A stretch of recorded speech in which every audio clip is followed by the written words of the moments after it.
Marçal, no et sentim. No et sentim. No.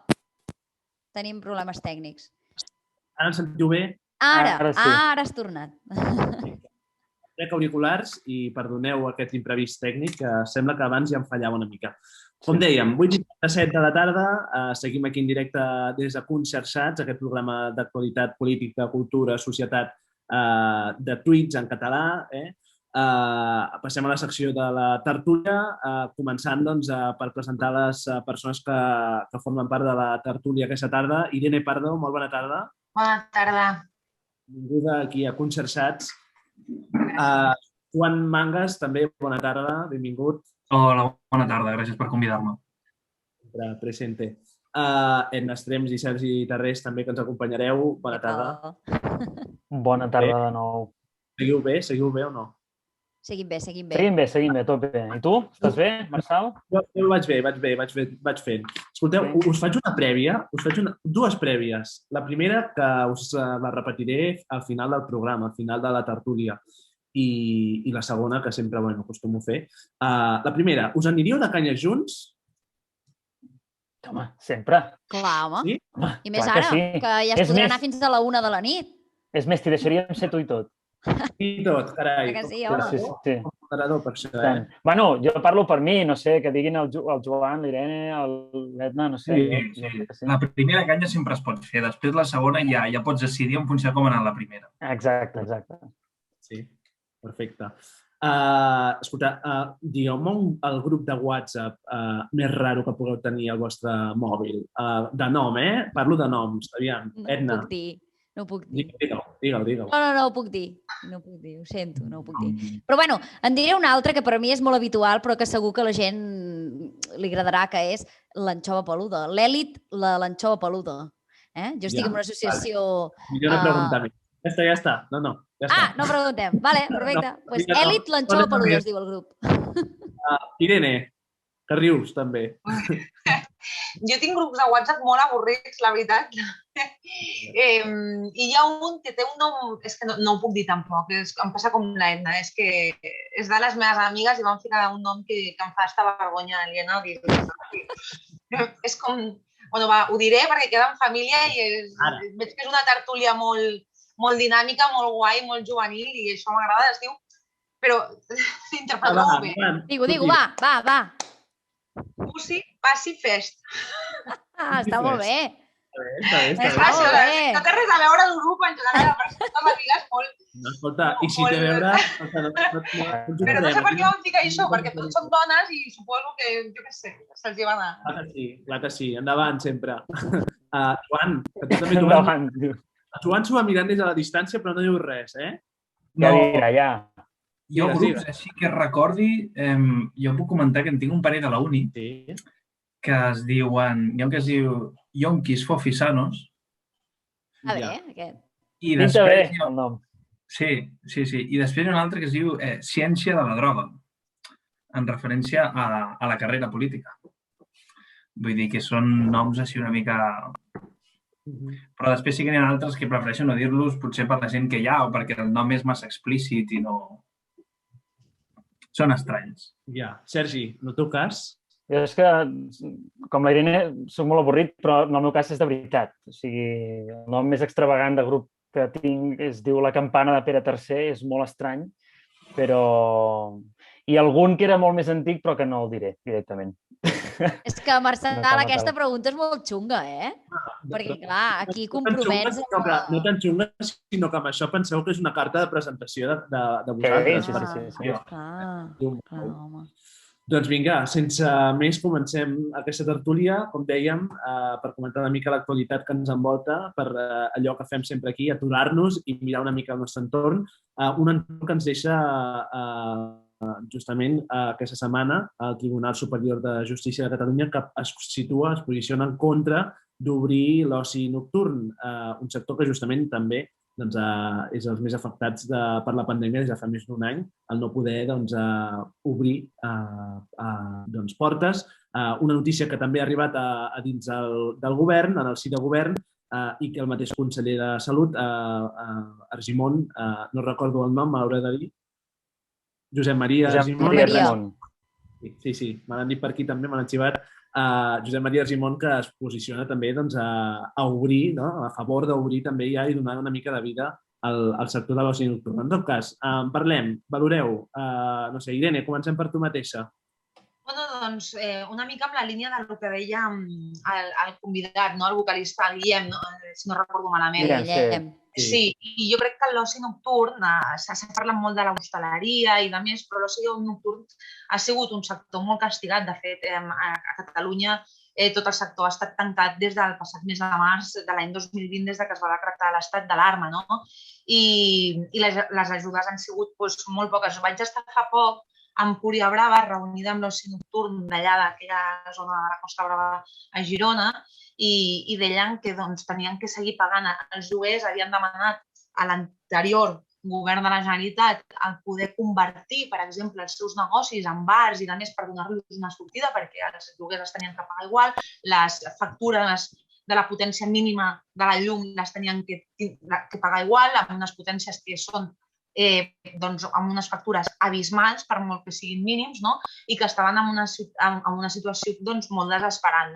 Jo crec que aquesta notícia és molt ben rebuda per tots, no sols també pels empresaris de l'oci nocturn, sinó també pels usuaris, que necessitem... Crec que avui s'ha dit els joves necessiten esbarjos, els joves i no tan joves. Jo crec que psicològicament tots necessitem sortir una mica de casa, de distreure'ns, i una mica reactivar aquest sector que porta 15 mesos tancat. Sergi? No, és evident que tothom té ganes de sortir, de fer coses, que això vagi tornant realment a la normalitat, que ja veurem quina és la normalitat que acaba sent, no? En tot cas, jo també em remeto una mica al que deia el Guillem. Aquesta sensació d'arbitrarietat en moltes mesures que hi ha hagut per part de tots els governs, a més, i aquesta amalgama a la que ens hem trobat no ha ajudat gens a, diguem-ne, que la gent ho comprengués. De fet, era clarament incomprensible, no? I, de fet, ell apel·lava al sentit comú i crec que tenia bastanta raó amb això del sentit comú.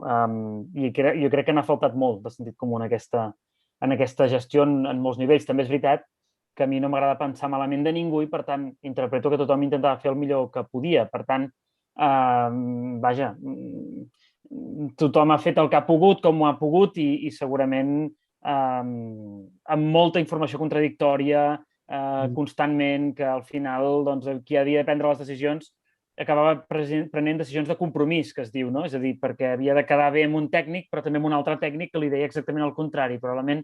I aquí i a Madrid passava una cosa, també hi ha hagut allò que en dèiem, que hi ha hagut un ús polític des del punt de vista bastant pervers en molts moments, que també ho ha acabat d'intoxicar tot i dificultar moltíssim aquesta gestió que de per se ja és molt, molt difícil, no?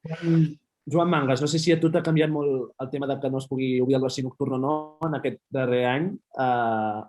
Comentem-ho. Jo crec que com tots, no? Al final, de fet, ara quan em donessis per parlar o anar a ficar una mica en context amb tot el tema de la salut mental, que sí que és cert que és un debat que ha aflorat, que durant molts anys no s'havia tingut i que potser és de les poques coses positives que en traurem de la pandèmia, del poder parlar de salut mental i normalitzar-ho. I sobretot molt el tema de la salut mental de la gent jove.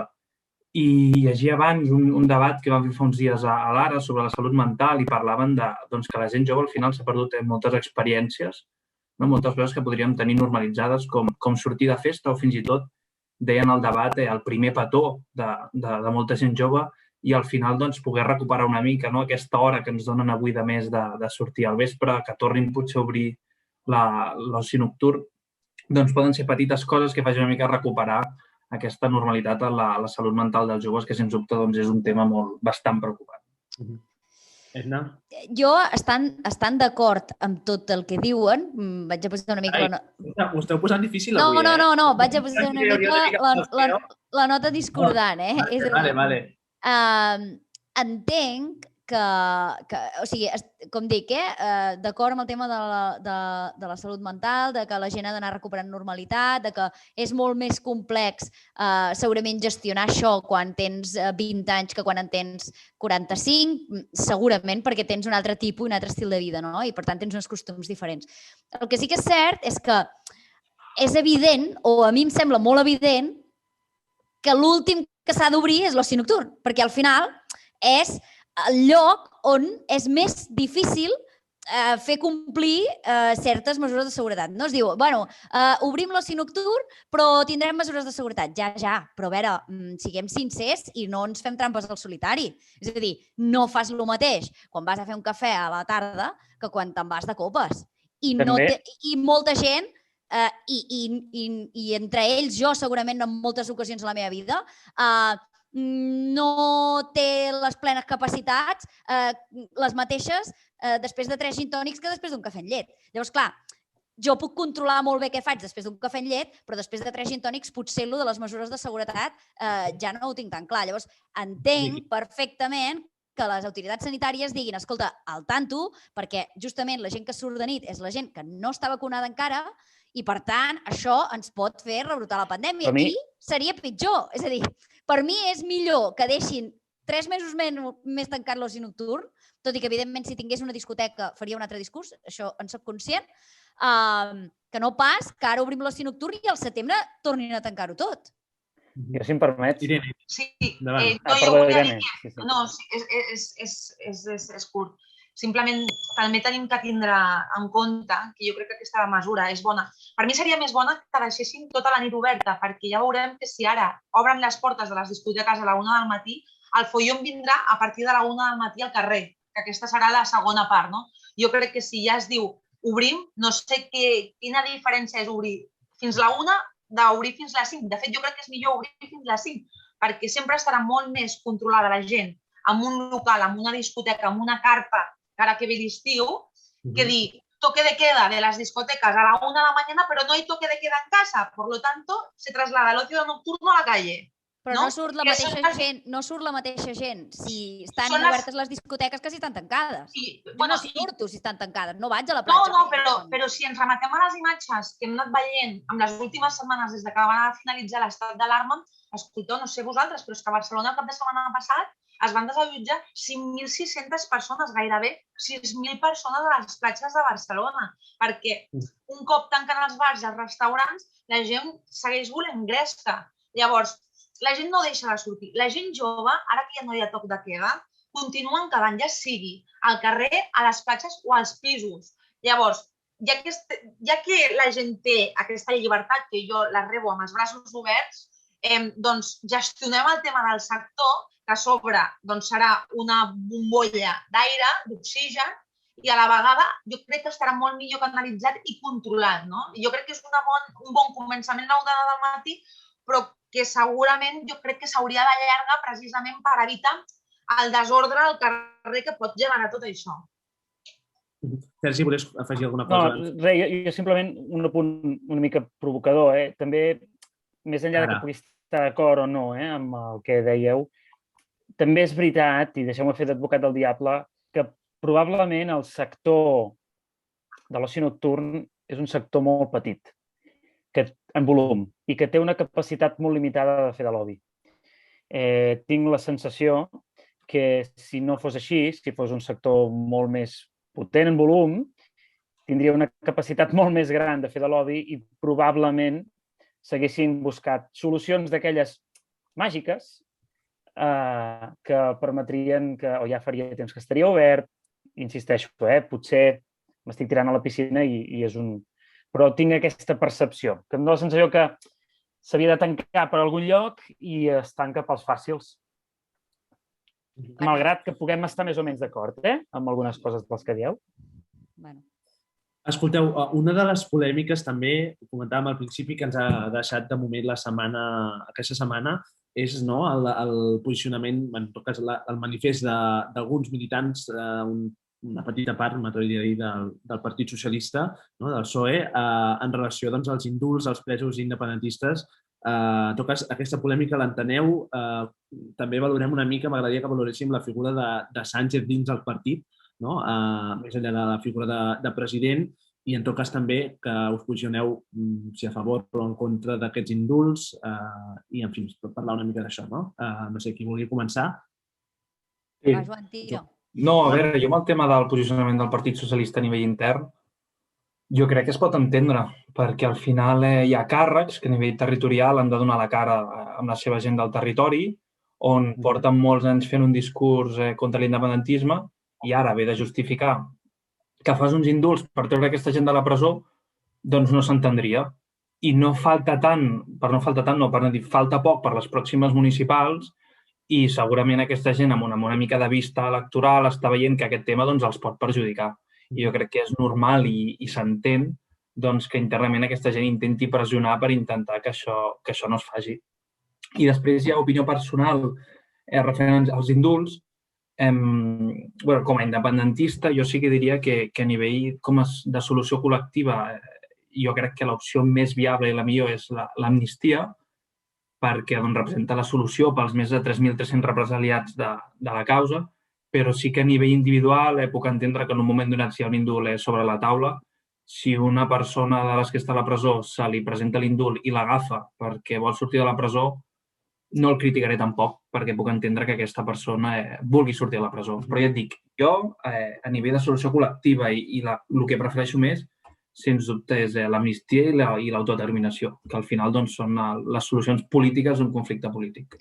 En tot cas, els indults no els pots agafar o no agafar, no? És a dir, si te'l concedeixen, surts i ja està. És a dir, el que pots és no demanar-lo tu o el que sigui, no? Però entenc que, per exemple, Jordi Cuixart, que és el que ha estat més bel·ligerant amb el tema de que jo no vull que...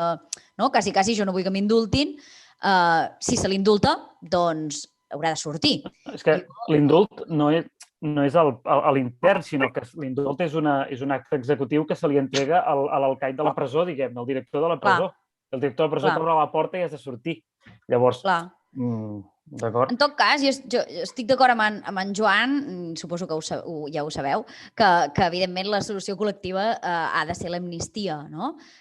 Però jo personalment, i ho he defensat davant de moltíssims independentistes que no sé, que a vegades hi ha gent que pensa que és més independentista perquè, no sé, perquè es vol passar 30 anys a la presó que tu, que aquesta gent, si se'ls indulta, és a dir, que se'ls ha d'indultar. Al final porten complint una pena que, al meu entendre, no els hi toca i, per tant, aquesta gent ha d'estar a la presó i si volem normalitzar la situació política entre Catalunya i Espanya, l'única manera de fer-ho és que totes les parts tinguin la seva gent en plenes facultats i no tenir gent tancada a la presó. Llavors, en aquest sentit, ara, el PSOE, bueno, el PSOE, ja tots sabem el que és i només volia comentar un tema, no?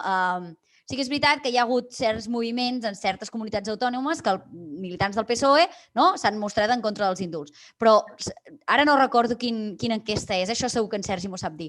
Però fa no gaire va sortir una enquesta que deia que inclús militants del Partit Popular de Catalunya estaven a favor que s'indultés aquesta gent.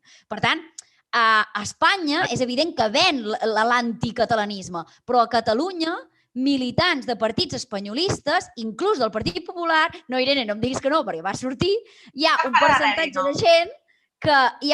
de gent que vota el Partit Popular que vol que s'indulti els presos independentistes. Per tant, jo no sé per què discutim tant, és que ja haurien d'estar concedits aquests indults.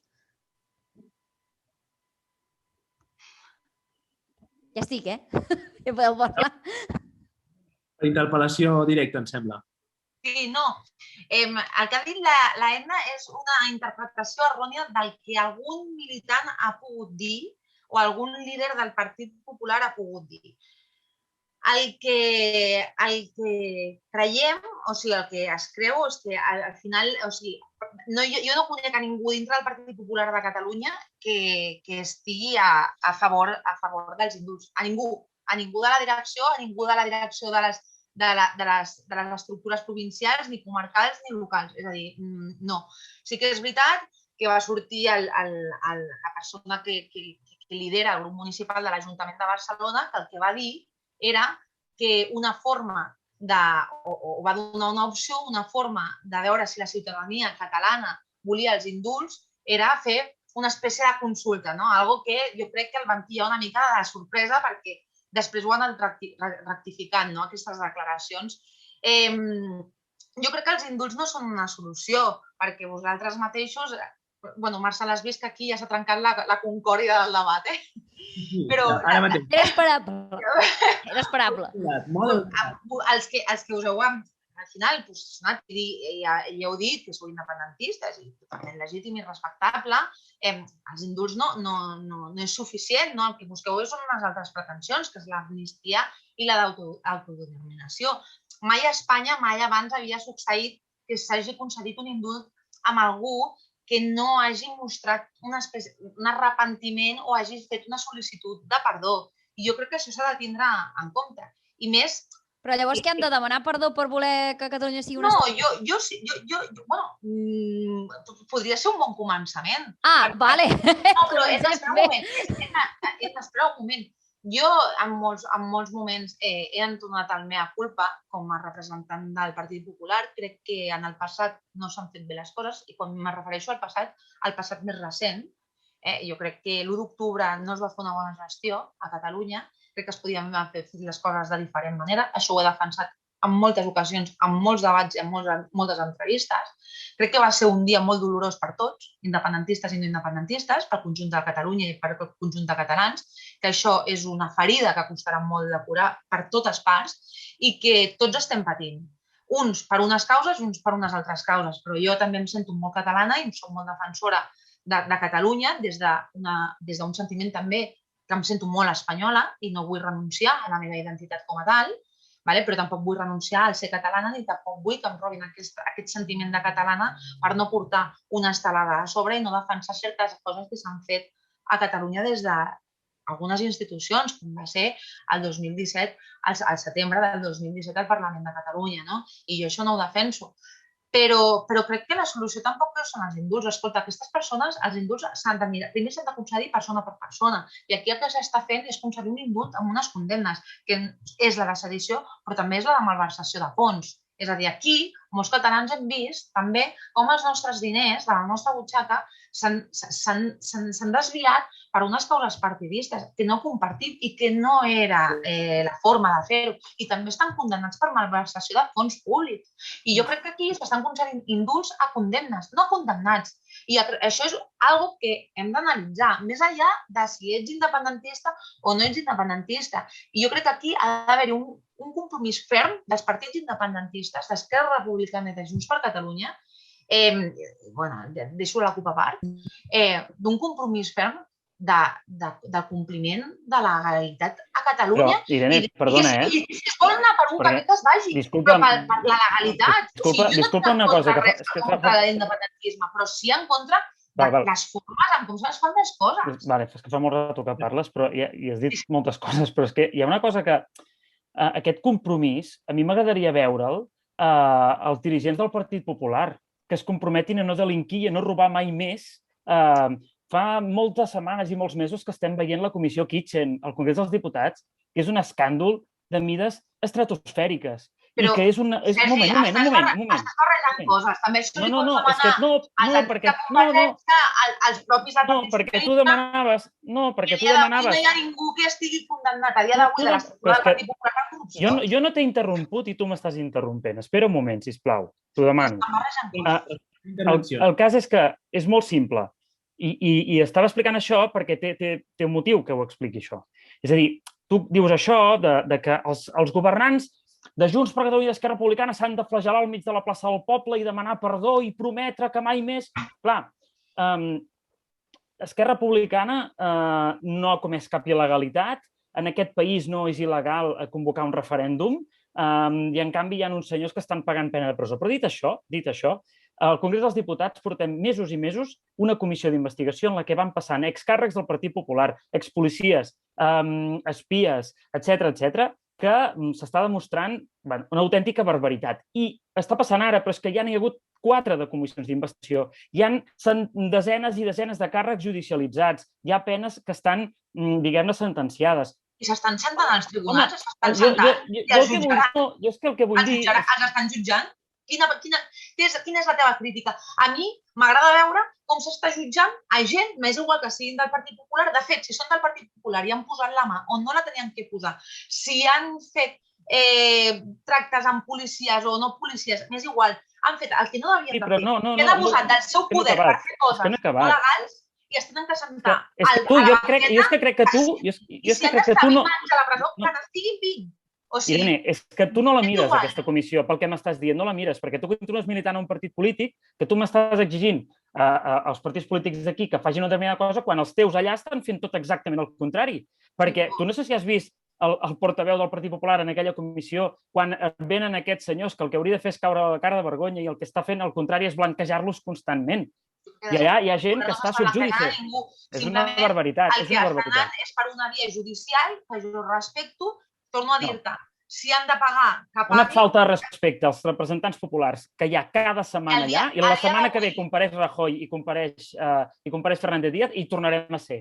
Com a testimonis. Però escolta'm una cosa, t'ho dic de veritat... No, com a testimonis no, com a imputat, eh? Fernández Díaz és imputat. Fernández Díaz és imputat i avui Cospedal no ha acabat. Sergi, podem parlar també de la corrupció de 40 anys a Catalunya? O sigui, és a dir, jo estic parlant del dia d'avui. El dia d'avui, primer, ara no parlarem del Partit Popular, perquè primer no hi ha cap causa oberta ara mateix en dirigents actuals que tinguin un càrrec públic dintre del Partit Popular i que estiguin exercint el seu càrrec. Cosa que d'altres partits sí, que recordem que la presidenta del Partit Socialista de Catalunya està imputada i segueix sent la presidenta de la Diputació de Barcelona. Gràcies als vots independentistes també de Junts per Catalunya. Els de Junts per Catalunya. Bueno, no, però és que... Demanem-los la seva versió. Sergi, però hem de tindre la mateixa vara de mesura per tothom igual. I el que no podem estar aquí parlant és d'una cosa, però de les altres no en parlem, perquè com el Partit Socialista està per la labor de concedir els indults... Però és que això no és veritat, Irene. Esquerra Republicana ha demanat la dimissió de Núria Marín des del primer dia. Ha demanat la seva dimissió des del primer dia que va sortir que estava imputada en aquest cas. Escolta, no, és a dir, si tu vols que diguem les coses i que fem la mateixa vara de mesurar, no ens posis al mateix sac Esquerra Republicana, Junts per Catalunya i la CUP, perquè al final, per molt que estiguem... El Partit Popular ja està imputat i està a la cadira. Quin? Però és que tu a nosaltres aquí ens estàs parlant d'un càrrec del Partit Socialista i aquí no hi ha cap representant del Partit Socialista. Perquè si no ens costarà seguir, No, perquè si vols podem parlar... El que estic posant és en debat tot, perquè... Irene, està molt bé que parlem... El tema d'indults amb el tema de corrupció. No. I aquí, a veure... Perquè estem parlant de condemnes. No. És que jo anava... La condemna dels indults, la condemna dels que estan condemnats per sedició i malversació... Però, Irene, una cosa. Tu realment creus que això que va passar aquí el 20 de setembre... És que vull preguntar-li una cosa. Com es comparaven les condemnes dels terroristes de l'agost amb les condemnes dels polítics... Però és que qui s'ha ficat en un fangar és la Irene. A veure... Perdoneu, ets tu. Sí, perquè tots els governs del Partit Popular han indultat a centenars i centenars de corruptes fins a la mèdula. Sergi, un segon. Dels seus i dels altres. Per tant, no em vinguis amb això perquè no té res a veure. Escoltes un moment? Gràcies. Escolteu una cosa, a mi no m'agradaria que aquest programa ara es convertís un todos contra Irene, que no és la intenció, i tampoc m'agradaria que aquí ens solapéssim uns altres. Ja m'agrada que hi hagi una mica més interacció que al principi, que semblava que tots estàveu molt d'acord en tot. Veurem si acabeu anant de canyes junts, al final. Sí, home, per anar de canyes no passa res, podem parlar d'un altre tema. Joan, sisplau, que fa rato que il·lumina'ns una mica, va. Clar, jo li volia fer una pregunta a la Irene i just acabes de dir que no siguin tots contra ella, però no sé, m'ha vingut al cap, és trencant una mica el que veníem dient, per deixar de parlar una mica dels imputats al Partit Popular, perquè estàvem parlant dels indults i ens hem anat una mica de tema. No, la meva pregunta era, clar, al final l'unionisme a Catalunya, a Espanya, no està a favor dels indults, no està a favor de l'autodeterminació, no està a favor de l'amnistia, però la meva pregunta és, hi ha un conflicte polític a Catalunya, en això estem d'acord. No hi ha un conflicte polític. El conflicte se l'han creat unes persones que són els partits independentistes. No hi havia cap conflicte abans. Ah, no? No. Quin conflicte hi havia polític abans? Home, perdona, és a dir, ara hi ha un conflicte... No hi ha un conflicte polític. El conflicte se l'han creat ells. L'han creat ells. Quin conflicte hi havia? Joan, has acabat? Estan vivint fins fa 5, 6 anys, 7 anys, he estat vivint pacíficament a Catalunya sense cap tipus de problema. Sí? Home, però problemes en tenies. I l'independentisme ara d'on un 16%. I aquest 20% no tenia problemes. I no s'havia de representar. Com es va crear? Perdona. Bueno, no era la meva intenció, deixa Marçal, parlar. perquè podem tornar a l'any 2010 al punt mas, la via catalana, el tema de la financiació i com... A veure, anem a intentar també introduir preguntes dels nostres telespectadors, que diríem, o Twitch espectadors, no sé com s'ha de dir això. La Teresa Ciges ens pregunta... Irene, toca a tu, en aquest cas, una pregunta per la Irene. No creus que el Partit Popular tenia una gran oportunitat per diferenciar-se de l'extrema dreta i no repetir la foto de Colón? Bueno, és que el dia 13 hi ha una concentració que es va a títol personal, que el Partit Popular com a tal ha dit que no acudiria com a Partit Popular, és a dir, qualsevol càrrec del Partit Popular pot anar, no pot anar. Jo, per exemple, no hi vaig. Hi ha altres càrrecs que no hi van, però no perquè estigui d'acord o a favor, i ni perquè la foto de Colón o no la foto de Colón. A mi no m'avergonyeix la foto de Colón. A mi m'avergonyeixen altres fotos que apareixen per Catalunya amb altres líders que per mi tenen un passat molt negre a la resta de l'Estat. A mi la foto de Colón amb partits, per exemple, amb la Inés Arrimadas o amb gent que diu que no està a favor d'una cosa, bueno, jo crec que és legítim el que surti al carrer, al igual que és legítim que els independentistes surtin al carrer a demanar que volen un referèndum, és legítim també que hi hagi una part de la societat tan catalana com espanyola que digui que no volen els indults. Jo crec que és respectable i que per això no hem de desmereixer res. Jo respecto que hi hagi moments a la història o a més, que l'independentisme surti al carrer per fer les seves reivindicacions. Correcte, jo no participaré.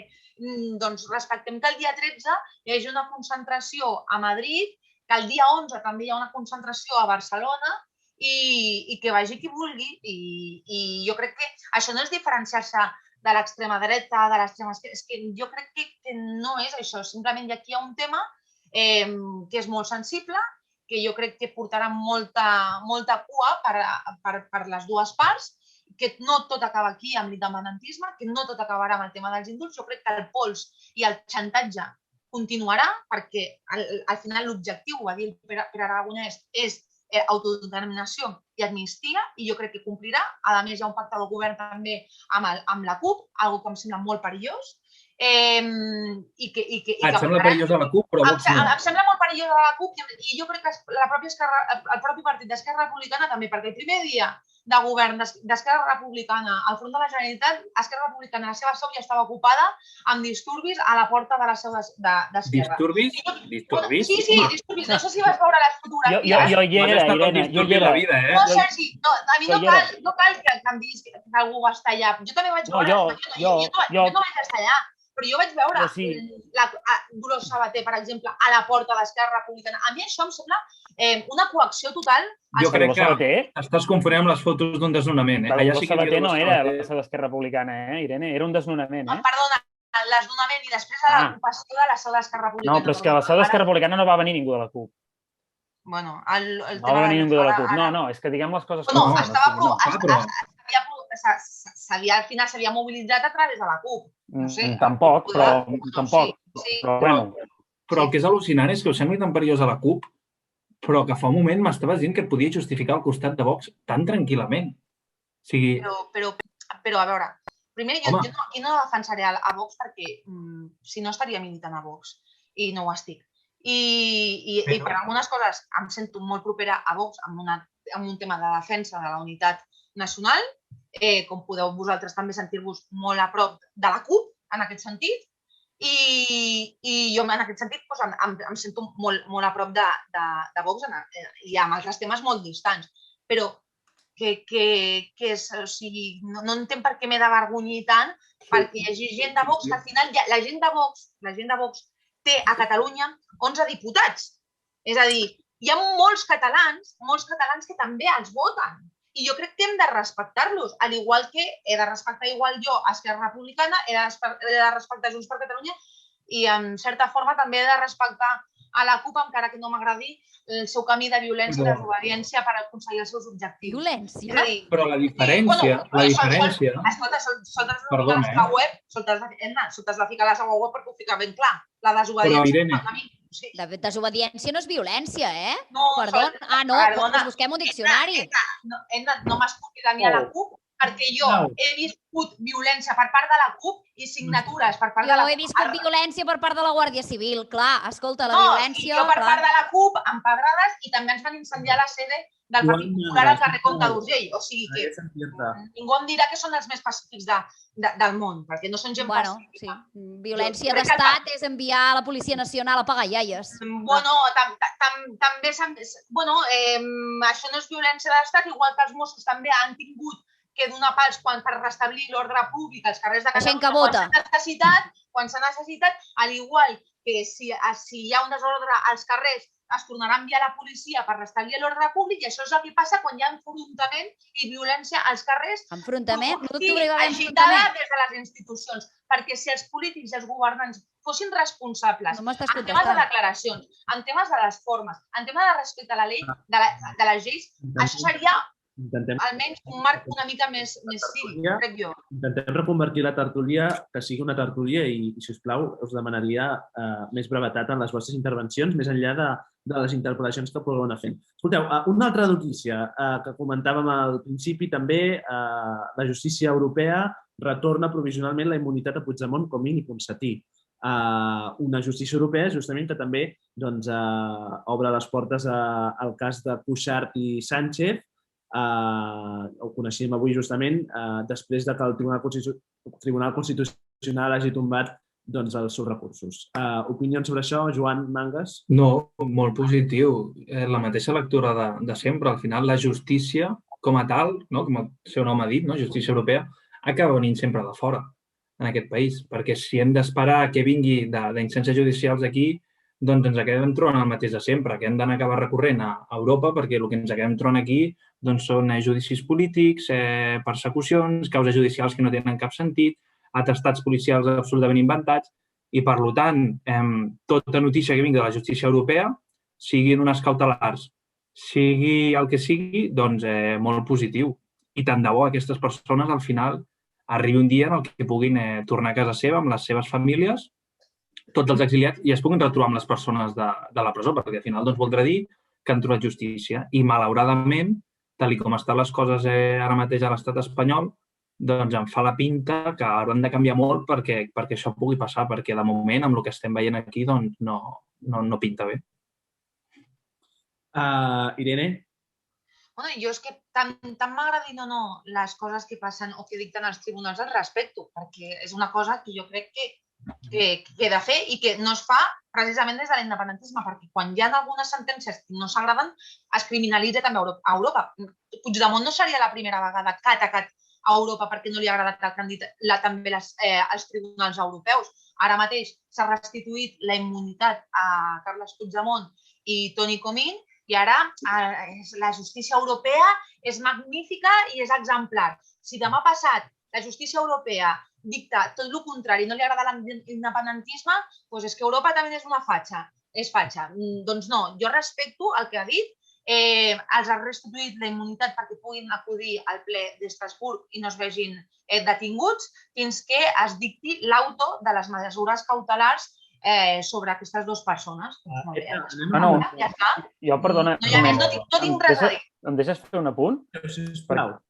Perquè la Irene diu que ells sempre avalen el que diu la justícia, el respecte molt, a no ser que et diguis de Prada i siguis magistrat o hagis d'estar bloquejant durant mesos i mesos i mesos la renovació del Consell General del Poder Judicial perquè vols que posin jutges a favor teu. Aquesta és la independència judicial que alguns, diguem-ne, es passen el dia clamant, no? És una cosa que em sembla sorprenent. Per tant, jo crec que això no és cert. Insisteixo, i després de veure com s'han utilitzat les estructures del Departament d'Interior, del Departament, diguem-ne, fins i tot de Justícia, durant anys que ha estat governat el Partit Popular, que n'hi hagi que apel·lin encara a la separació de poders, la veritat és que a mi em fa una mica... Jo és que, no ho sé, penso que hauríeu de tenir una mica més de vergonya, la veritat. Vinga, una notícia que coneixíem, podríem dir, aquest matí, la comentem amb l'Edna, principalment. Comencem comentant-la amb l'Edna. Pugen les queixes per canvis de llengua a classe i la pregunta que es fan és si el català està sent discriminat a la universitat. De fet, diu la notícia, les universitats neguen que s'incompleixi el règim lingüístic, però han firmat un acord per garantir la transparència en el canvi de llengua de la docència. Edna. No entenc. No. Perdona, però és que no ho acabo d'entendre. És a dir, hi ha hagut queixes perquè s'estan fent classes a les universitats catalanes en castellà? Pugen, correcte. Val. Bé, jo el que sé és que hi ha moltes universitats que et donen a triar, no? Ara mateix, si vols fer la classe en català o en castellà. Jo fa molts anys que vaig deixar d'anar a la universitat, encara que no ho sembli, però puc parlar de la meva experiència. El que a mi personalment em molestava molt, i si això és el que està passant, perquè, com deia, no conec la notícia, doncs em sembla greu, és que, per exemple, jo, comptant que anava a una classe amb la meva llengua, arribava allà i em trobava un professor que em parlava en castellà unilateralment. És a dir, tant que no ens agrada la unilateralitat, doncs, escolta, si no la volem, no la utilitzem enlloc. Quan jo vaig i em matriculo a la Universitat Politècnica de Catalunya per fer una carrera, sobreentenc que la meva carrera es farà en català i que, si no, en tot cas, m'avisaran. Jo no tinc cap problema, perquè em feien les classes en castellà, però jo agafava els meus apunts en català, perquè, gràcies a Déu, soc filla de la immersió lingüística i conec exactament el català i el castellà per igual i soc capaç de traduir mentalment. Si això s'està fent de forma així reiterada i els universitaris, no sé, poder en Joan ens ho podrà dir millor, es troben que les seves classes han passat de ser en un percentatge molt alt en castellà, doncs entenc que es puguin queixar. No sé, perquè ja et dic, no ho conec. Afegeixo, la notícia diu que hi ha una desena de casos, desenes d'alumnes que a través de les xarxes socials o entitats com la Plataforma per la Llengua es denuncia aquests casos que sovint es passa al castellà i, en canvi, segons afirmen també les direccions de les facultats de les universitats i del Consell Interuniversitari de Catalunya, doncs només es passa en casos excepcionals. Per tant, cal veure també les dues visions. Clar, això ja dic. En Joan, segur que en sap més. Sí, a veure, jo crec que no hi ha problema per fer una assignatura en castellà, però si prèviament, quan t'has fet la inscripció, t'han dit que aquella classe seria en castellà. Si a tu t'han dit que aquella assignatura s'imparteix en català perquè aquest professor l'imparteix en català, doncs, evidentment, s'ha de fer en català, perquè si hi ha un alumne... Per això existeixen diferents grups, hi ha grups de matins i de tardes. I si hi ha algun alumne que particularment vol que se li doni aquella assignatura en castellà, doncs s'apunta al grup en castellà. I jo, si m'he apuntat al grup en català i me l'acaben impartint en castellà, aquí és on està el problema. Però ja et dic, no crec que sigui un problema que es faci una assignatura en castellà, sinó que el problema, que crec que ja és on va la notícia, és quan se t'informa que aquella assignatura serà en català i finalment acaba sent en castellà perquè una persona de la classe ho demana o perquè el professor, tot i haver-se informat que seria en català, decideix fer-ho en castellà. I aquí potser li sembla que són coses menors o que no n'hi ha per tant, però jo crec que al final, si ens creiem el discurs de defensar la llengua a tots els espais, també en el món educatiu, a les universitats, són petites coses que s'han de tenir en compte i que s'han d'intentar revertir, perquè si al final un alumne decideix que vol treure's la carrera en català, se l'ha de poder treure en català i més estant a Catalunya. I breument, Irene, anem a tu. Bueno, jo crec que és un debat molt extens, no?, el de la llengua i que podríem estar moltes hores parlant. Jo crec que amb la llibertat de cadascú parli amb l'idioma que vulgui. Jo parlo tant en català, m'expreso millor en castellà, o sigui, a mi m'agrada més a vegades fer les tertúlies en castellà i utilitzo els dos idiomes per igual. De fet, jo crec que més el català. Jo vaig estudiar, per exemple, a la Universitat de Lleida i es feien moltes classes a la Universitat de Lleida, a la Universitat Pública, i es feien moltes classes en castellà per un fet que estàs a la franja, com aquí que diu, i venia molta gent d'Osca, de Fraga i de més, i volia estudiar en una universitat de Catalunya, la que més a prop era la Universitat de Lleida, i les classes es feien en castellà i no hi havia cap problema. Jo el problema que veig és que la llengua a Catalunya és una eina moltes vegades d'enfrontament i de confrontació entre la societat. I jo crec que la llengua significa tot el contrari, unió, comunicació, i a més crec que el català no està en perill. I si estigués en perill seria la primera que posaria les alarmes. Crec que s'ha de garantir la utilització i l'aprenentatge del català a totes les escoles catalanes i la utilització del català.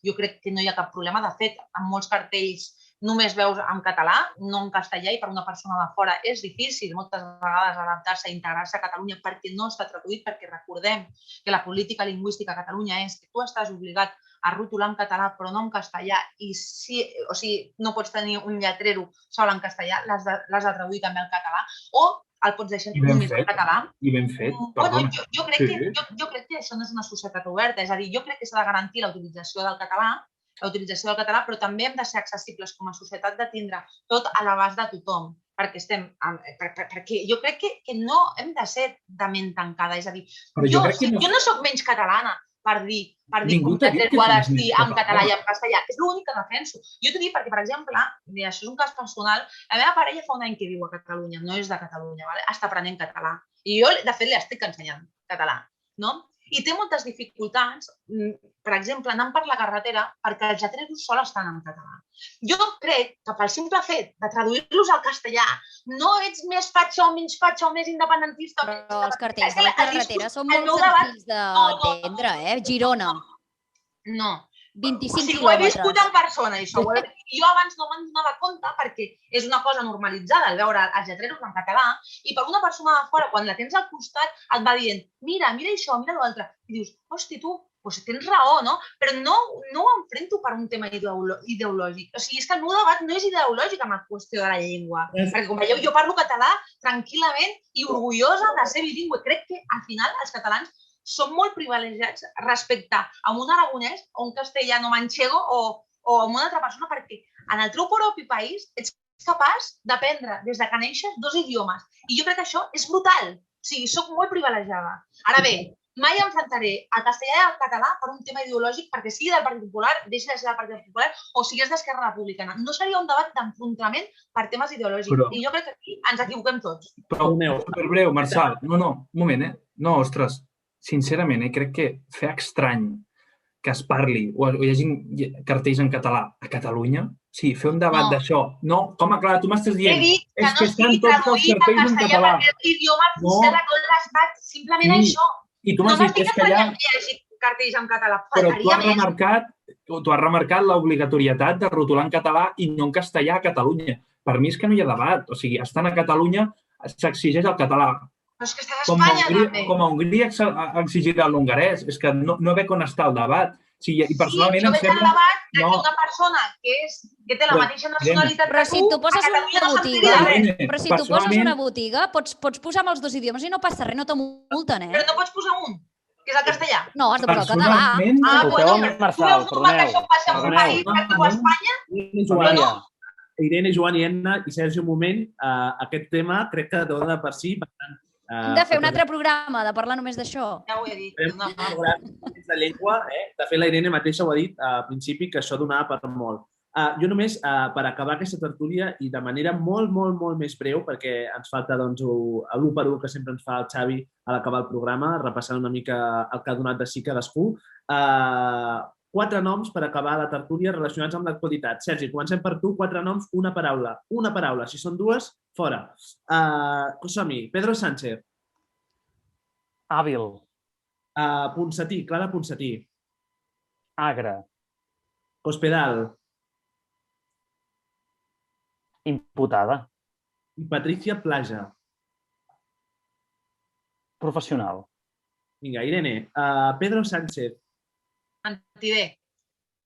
Clara Ponsatí.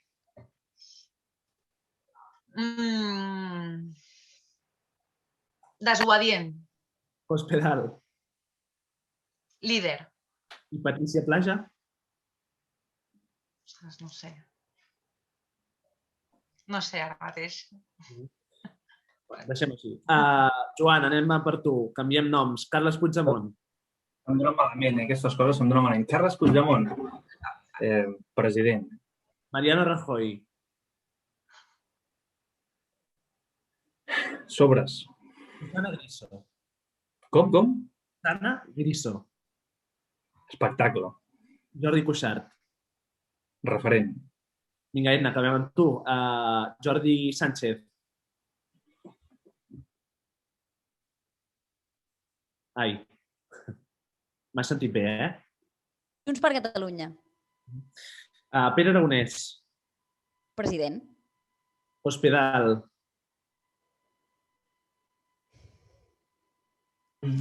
Presumpta. I Clara Ponsatí. Desubicada. Vinga, doncs amb aquest matxembrat de noms que li diem aquí, d'actualitat, de rigorosa actualitat, acabem. Però abans, no marxeu. Irene, Joan, gràcies. També el Sergi i l'Edna per ser aquí nosaltres una estoneta a comentar l'actualitat, tot i que a vegades m'ho ha posat difícil, us haig de dir. Gràcies, en tot cas.